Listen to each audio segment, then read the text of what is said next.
Let's go to Joshua in Vancouver. Hey, Joshua, what's going on, man? Hey, Dr. John. Can you hear me? I can, brother. How are you?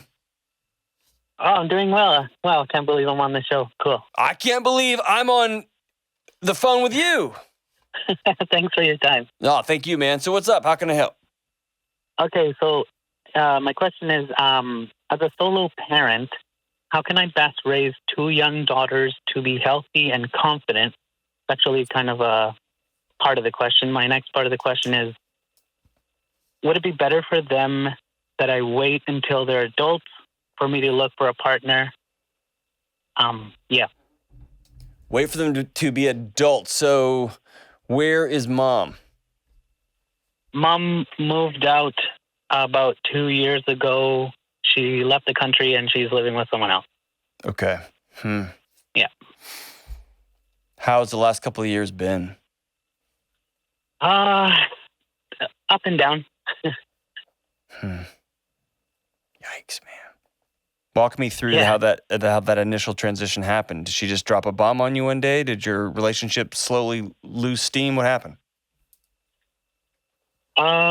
What happened was, well, I had an inkling, something was up. She was spending a lot more time on a certain phone game, and then found out that way that she had been, actually, she went on a trip.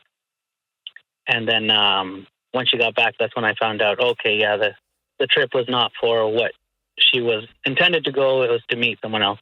Gotcha. Yeah. And how old are your girls? They're 8, and my youngest is turning 7 in October. Oh, man. So they were 6 and 5 when this happened, huh? Yeah. And, unfortunately, this hasn't been like the first time that I've been left on my own with the girls. So, well, don't just stop there. I mean, what happened?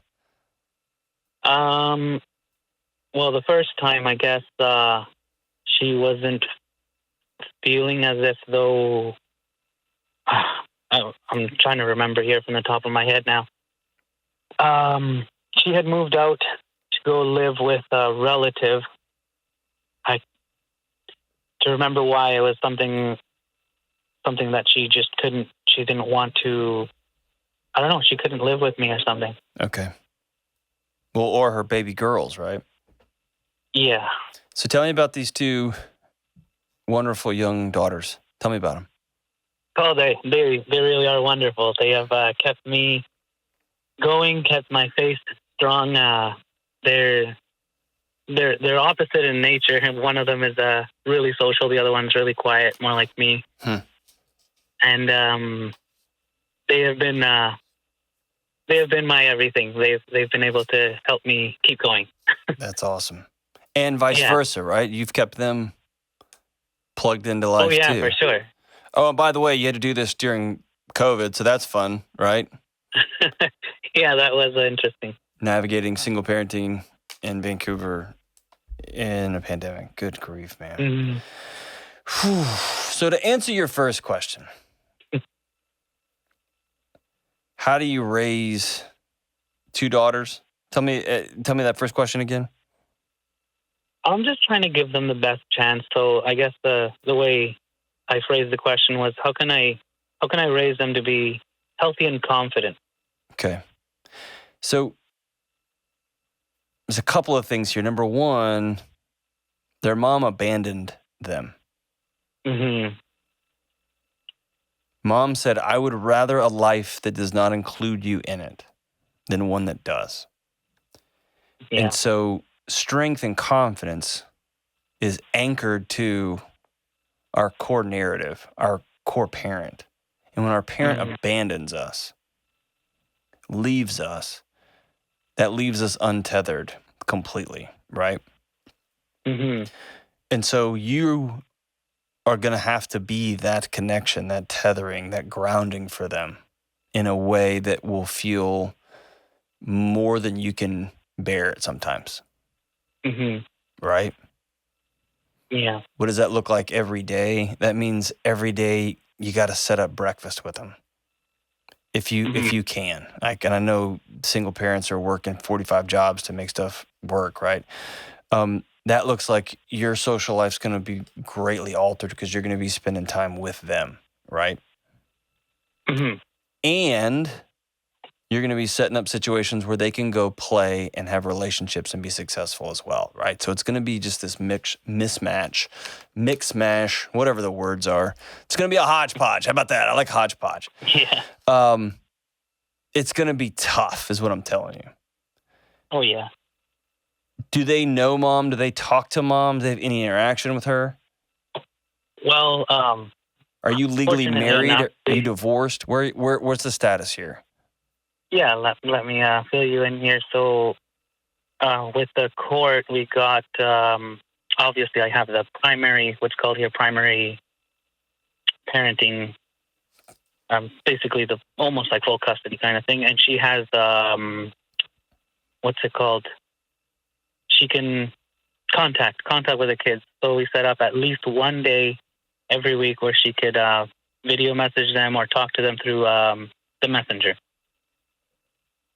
That's so wow. Yeah, and it's kind of it's not going to be ongoing. I don't know how it's going to be because she just to throw another bomb on top. She just had another kid, I believe, in this month. Yeah. Yeah. At some point, man, I'm going to say something that I usually don't say on this show. I'm usually about reconciliation, and I'm usually about have a parent stay as connected as possible to their kids as much as possible. I'm also, it's important that you never run down the other parent, right? Even in these messy co-parenting situations. I want you to meet with a child psychologist ASAP. Have you done that already? No. So that's a must, because I want you to get some very clear guidance from somebody in your area who knows, that's got more than 10 minutes with you on the phone. I do not like this electronic mother connectivity. Right. Does that make sense? That feels like it's going to be more damaging in the long term than just cutting off all communication. That's what I was thinking in my heart too. I hate that that's there, and I know that in the back of my head. But you will also have to deal with, and this is a very real thing, your wife or your ex-wife at some point will say, Daddy's the one that wouldn't let me talk to you. I tried. Does that make sense? Mm-hmm. And your daughters will look at you and say, Dad, why'd you take our mom from us? And that there's going to have to be some really clear guidance there in that relationship. And so I want you to meet with a child psychologist ASAP. If your daughters aren't in counseling, they need to be. Okay? Yeah. Their anchor to the world has left them. Mm-hmm. And they are all, they are just hanging in the wind. And I want to push on something you said a little bit, okay? You said that they are the ones keeping you tied to reality. It cannot be that way. It has to be the other way around. Those girls will feel that weight, that it's our job to keep Dad stable and to make sure Dad's okay because Mom left him. And that's a burden that an 8-year-old or a 6-year-old is not strong enough or designed to carry. Oh, for sure. Let me quickly reiterate that I was more answering like what they were like these two individuals. I was trying to explain what they were like, but for me, what keeps me going is my faith in God, for sure. Okay. Well, I never want them to feel like now that Mom left, it's their job to make sure Dad doesn't go crazy. Exactly. Right? No, I understand that. Okay. So if you haven't already, do you have a group that you meet with? I just started the churches that I'm attending just started opening up more of the groups, so I signed up for one. Hopefully they'll get back to me soon. Good. Sign up for a group there. If you haven't gone to meet with a counselor, I would recommend it. Even if it's an online counselor, you can go to BetterHelp.com/Delony. I got to deal with them. You can take that, man. But getting... Oh, yeah, I did. I did it, actually. Excellent. Good for you. Good for you. So getting connected with somebody that can help you begin to parse this apart, because that leads me to the second part of this question, which is, should you just not date until should you not find another partner until they are out of the house? The answer to that is no, man. Don't do that to yourself, right? The recommendation here is often around, it's out of the 12-step language, but about a year after somebody passes away, about a year after somebody just up and abandons everybody, especially if it's just one of those snap your fingers, I'm on a trip, I'm out. Taking a year to learn who you are, getting your feet on the ground, right? What kind of parent are you going to be? What kind of home are you going to try to create here before you start dating again? 2 years out, man, I highly recommend leaning into social situations, going to grab coffee with somebody, right? And have you done that yet? No, Okay. I'm still trying to. I think it's going to take me longer than 2 years to figure out who I am. Sure. Well, you won't. Hey, listen, you won't have yourself totally figured out, brother. And the moment you think you do, you're going to meet somebody, they're going to knock your socks off, and all that's going to change, right? It's more about making sure the blood stopped. Right. Okay. It's making sure that wound is healing. And so what you don't want to do is go create a codependent relationship here where you're going to be so exhausted after a few years, it's going to be tempting to get somebody else to help babysit your kids with you, right? And that's what you don't want. And then obviously be careful and smart about who you bring home and make sure that you're not just having a rotating cadre of potential girlfriends coming through the house, because that's a lot for your kids, right? Of course. If you do decide, hey, I'm serious with somebody, then, man, y'all go straight to a premarital counselor where they can walk you through what joining homes is going to look like, what co-parenting is going to look like, how you're going to involve mom at one point when she decides she's just going to swing back into the girl's life, and all. That's going to help you just pull each one of those things apart and create some sort of context, some sort of forum for how y'all are going to handle questions as they arise, which they will, right? But no, man, just don't feel like you have to do that for them, for you. They can still grow up to be wonderful, well-adjusted young women. So I didn't answer your original question. Here's your original question. You let those girls know that they are brilliant, that they can do hard things, and not just with words only. Give them tasks. Let them be a part of the household, the operation of the household, right? So the temptation is going to be to take all their chores away because they're sad. No, they're going to function in that house. They're going to help with dinner. They're going to help you when y'all go grocery shopping. They're going to help when you are cleaning the house. They're going to know they have a role in that home. And you're going to honor that role by having high standards, by loving them, by teaching, not losing your mind on them, right?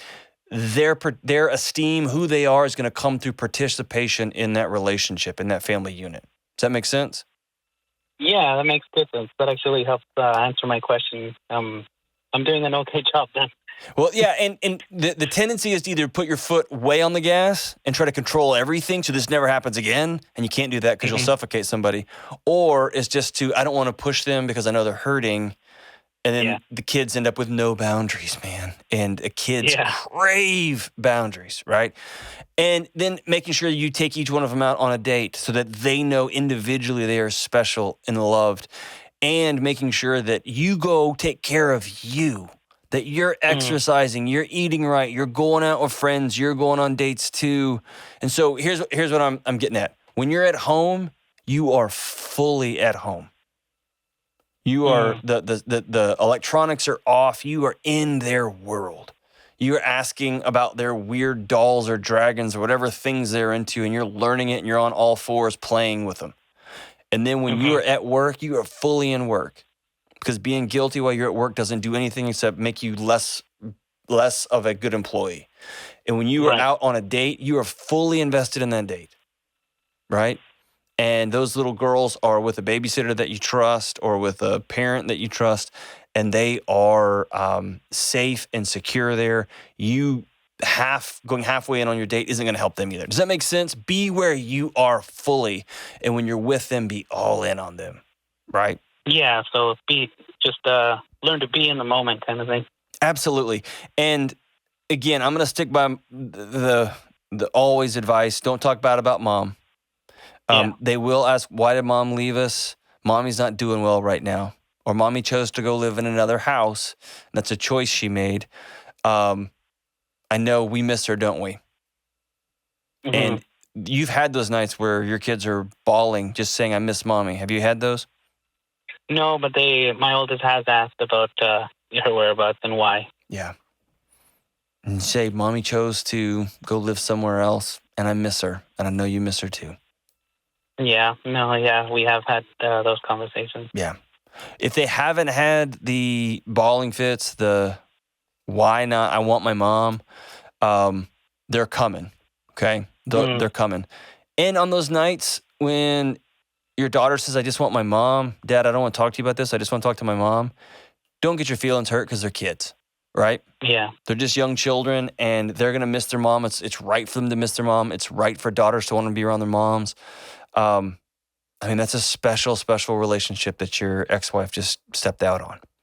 Ugh, it breaks my heart, man. So here's the thing. My answer was all over the place, and I apologize for being kind of rambly. How do you know your daughters are going to grow up to be strong, loved young women because their dad loved them? Dad told them the truth. When Dad was with them, he was fully with them. Dad made sure there was time for each one of them to be known. Dad got them the mental health, trauma help that they need, and this is trauma because mom abandoned them. Mom moved out on them. And you can use any word you want. This is trauma. This is abandonment. And they need to get professional help for this, especially at this young age. With play therapy, there can be some magical things that play therapists can do with young kids in this situation. And you got to trust them, and you got to lean into them. And when they lash out at you, you can't take it personally, even though it's going to hurt, which means you're going to have your own network of people that love and support you. And when they start pushing your boundaries as they get older, expect it. Love them for having autonomy and strength and wanting to know how far the limits of your love they can push, because they see how far mom's limits, they see how far mom's tether went. It was really short. And then mom cut it. And so they're going to want to find out how far they can push dad before he'll cut them loose too. And you're never going to cut them loose because you love those baby girls. So sorry you're living in this, man. Make sure you got people. Make sure you're honoring yourself, your body, your mind. And let those girls know they are brilliant. They are strong. They are beautiful. And I say this almost every show. Make sure you are getting in your 30-second hugs a day with them if they're cool with that. Make sure you're touching their face. You're looking them in the eye. And that they can feel it, that they matter to you. Sorry you're going through this, brother. Phew, Joshua. Sorry, man. But hey, you know what? I'm glad you're the dad. I'm glad you're the dad. It's got to deal with this and sit in that gap for those girls. They're lucky to have you, brother.